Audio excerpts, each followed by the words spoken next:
Hello guys, welcome to Pakistani real reaction. तो कैसे हैं आप सब? उम्मीद है आप सब बढ़िया होंगे और मजे में होंगे। मेरा नाम है मुदासिर। मैं हूं बशीर। सो गाइस, वीडियो का टाइटल है आर्मेनिया से डील तोड़ो।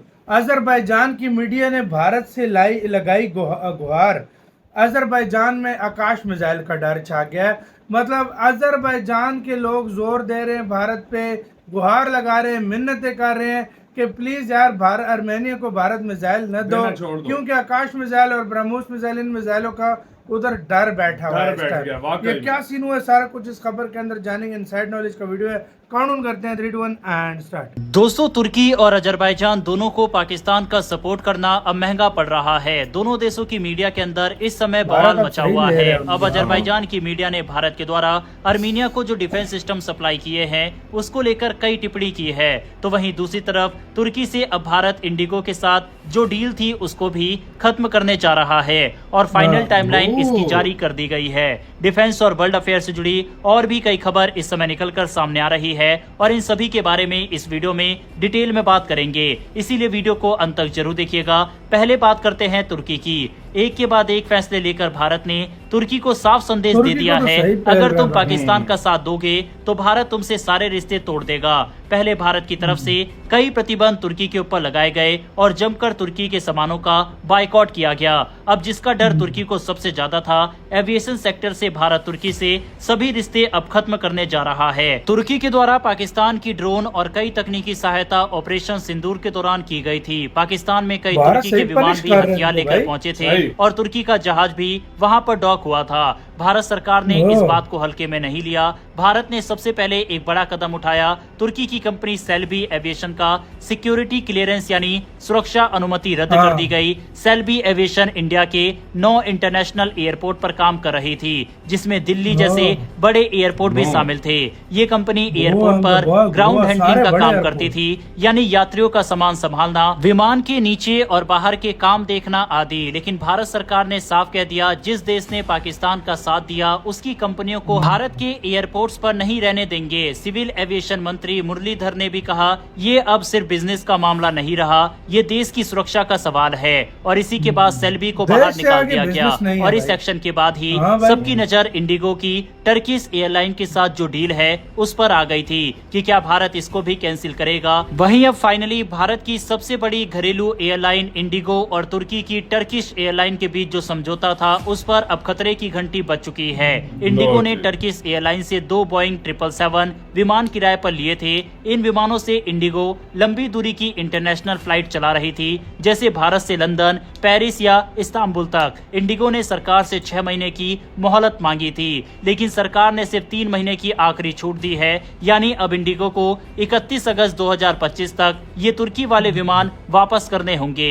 मंत्रालय ने साफ कर दिया, ये आखिरी मौका है, इंडिगो को तुर्की से संबंध तोड़ने होंगे वरना कार्रवाई होगी। इंडिगो के सीईओ पीटर एल्बर्स ने एनडीटीवी को दिए एक इंटरव्यू में कहा, हम सरकार के नियमों का पालन कर रहे हैं। अगर सरकार नीति बदलेगी तो हम भी बदलेंगे। हमारा सबसे बड़ा लक्ष्य है कि हमारे यात्रियों को कोई परेशानी ना हो। इसका मतलब ये हुआ कि इंडिगो को मजबूरी में ये डील खत्म करनी पड़ेगी, चाहे उसे नुकसान हो या मुनाफा। भारत सरकार का संदेश बिल्कुल साफ है, राष्ट्रीय सुरक्षा सबसे पहले। जहां एक तरफ सरकार अपने फैसलों पर अड़ी है, वहीं तुर्की की कंपनी सेल्बी एविएशन ने कई हाई कोर्ट्स में अपील की है। सेल्बी ने भारत सरकार के खिलाफ केस किया था और ये कहा था कि भारत सरकार को फैसले बदलने के लिए कहा जाए, लेकिन दिल्ली हाई कोर्ट ने सुनवाई के दौरान जज ने भी कहा, सावधानी में ही समझदारी है। यानी कोर्ट भी सरकार के रुख से सहमत दिखी। इससे साफ हो गया कि राष्ट्रीय सुरक्षा के मामले में भारत कोई समझौता नहीं करेगा, चाहे कोर्ट हो या फिर कॉर्पोरेट। सिर्फ एक एयरलाइन या एक कंपनी की बात नहीं है, यह एक बड़ी कूटनीतिक रणनीति का हिस्सा है। भारत अब उन सभी देशों को चेतावनी दे रहा है, जो भी हमारे दुश्मनों का साथ देगा उसके साथ हमारे रिश्ते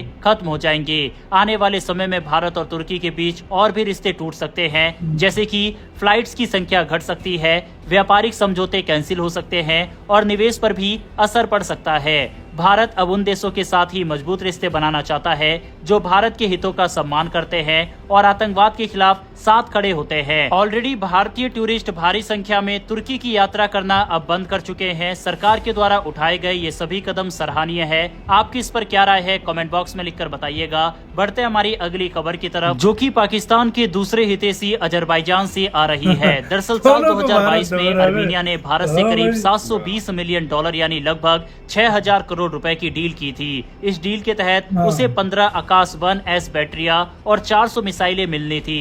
लेकिन जैसे ही ये खबर बाहर आई, अजरबैजान के कुछ बड़े मीडिया चैनलों जैसे Caliber.az और अजर न्यूज ने इस डील को मजाक में ले लिया। उनका कहना था कि ये पुराना सिस्टम है, आज की जंग के लायक नहीं है और अर्मीनिया ने ये डील सिर्फ दिखावे के लिए की है। उन्होंने कहा कि आकाश 1S पुराने किस्म के खतरों जैसे कि फाइटर प्लेन या क्रूज मिसाइल के लिए बना था।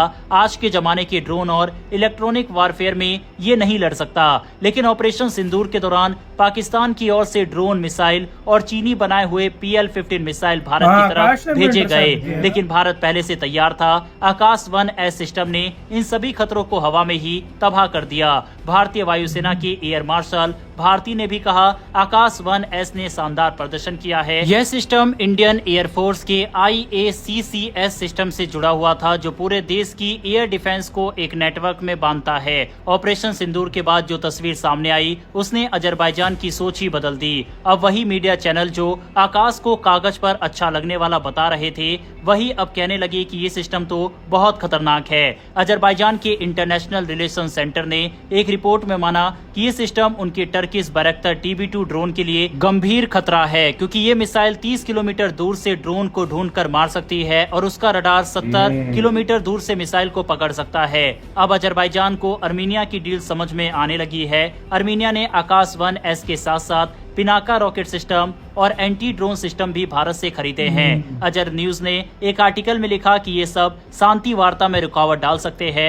यहाँ तक कि तुर्की के retired brigadier general Usain Krause ने भी माना कि आकाश 1S एक गंभीर डिफेंसिव हथियार है। साफ है कि अब ये मिसाइल सिर्फ एक सौदा नहीं बल्कि एक रणनीतिक चाल बन चुकी है। लेकिन अजरबैजान के लिए मुसीबत यह है कि अर्मीनिया ने यह अनाउंसमेंट किया है कि वह भारत से आकाश NG यानी नेक्स्ट जनरेशन की डिफेंस सिस्टम भी परचेज करेगा, जो कि अर्मीनिया के लिए एक दीवार की तरह रहने वाला है और अजरबैजान के सभी खतरों को नाकाम कर सकता है। अब थोड़ा समझते हैं कि आकाश 1S सिस्टम है क्या। ये भारत में बना एक advance surface to air missile system है। इसे DRDO ने बनाया है और भारत डायनेमिक लिमिटेड ने तैयार किया है। इसकी खास बातें हैं, 25 से 30 किलोमीटर की इसकी रेंज, 18 किलोमीटर ऊंचाई तक टारगेट पकड़ सकता है, एक साथ कई टारगेट पर हमला कर सकता है। इसमें बहुत एडवांस रडार लगा है, Rajendra 3D phased array radar. वहीं इसकी हिट करने की संभावना 88% से 99% तक है, यानी दुश्मन की तरफ से आने वाले ड्रोन, फाइटर प्लेन या क्रूज मिसाइल कुछ भी क्यों ना हो, आकाश 1S उनको हवा में ही मार गिरा सकता है। इसी के साथ यार वीडियो खत्म। अच्छा, पहले अजरबैजान बड़ा हंस रहा था कि मतलब ये क्या पुराना सिस्टम ले रहा है, लेकिन अब वेट भी किया था ऑपरेशन सिंदूर में जब उसको पता लगी है ना आकाश ने क्या किया, अब चीख रहा है कि भाई ये ना दे भाई। ये वही अजरबैजान है जिसने तीसरी देश की मदद से कहा था कि हमें हथियार और इंडिया ने मना कर दिया। तो मतलब वो फिर उनको तो तकलीफ तो होगी, उनको पता तो चल गया कि यार ये क्या चीज है। देखो, वो देश बातें करता है जिसको उसका डर हो कि इसका ये कैपेबिलिटी है, ये इतना नुकसान अभी उसकी कैपेबिलिटी जब सही पता लगी है तो आप डर गए हैं भाई। आप कह रहे हो अजरबैजान को, ऊपर से इंडिगो तुर्किश एयरलाइन को भी बैंड बजा रहे हैं, साथ साथ अजरबैजान की भी बैंड बजा रहे हैं। मतलब जो जिसने साथ दिए सबके साथ सबकी बैंड बजाई जा रही है। आप अंदाजा लगाओ, इंडिया अब नेक्स्ट लेवल पे जा चुका है भाई। इंडिया ने सीधा बोला जो मेरे साथ दोस्ती करेगा मैं उसके साथ बिजनेस करूंगा, जो मेरे खिलाफ जाएगा या मेरे दुश्मन के खिलाफ साथ खड़ा होगा मैं उसका दुश्मन हूँ। इंडिया वही कर रहा है, सीधा स्टांस है भाई, सीधा दुनिया को बोला। और ये आपके सामने है भाई, अभी धमकियां जो है और अभी हर किसी के खिलाफ भारत हैवी किस्म का एक्शन ले रहा है। आपकी क्या इसके ऊपर राय, अपनी राय जो है कमेंट सेक्शन में बताएं। अपना बहुत ज्यादा ख्याल रखना चाहिए।